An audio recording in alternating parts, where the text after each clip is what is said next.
أصبحت أغنية وغلاوتك مطلب جماهيري في كل حفلة للهضبة عمرو دياب.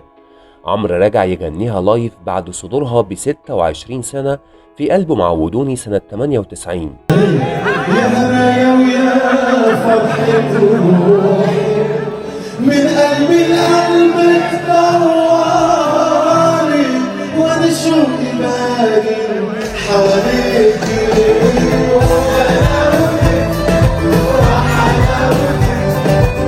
والشوق اللي ملوش حدود بصراحة بكل صراحة أنا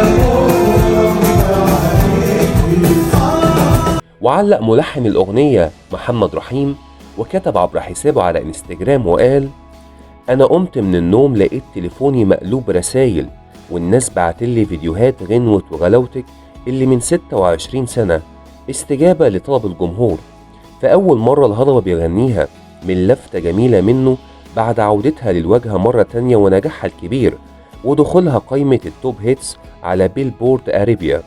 وبجد من التعليقات: فرحة الناس بالغنوة لا تصدق، الحمد لله.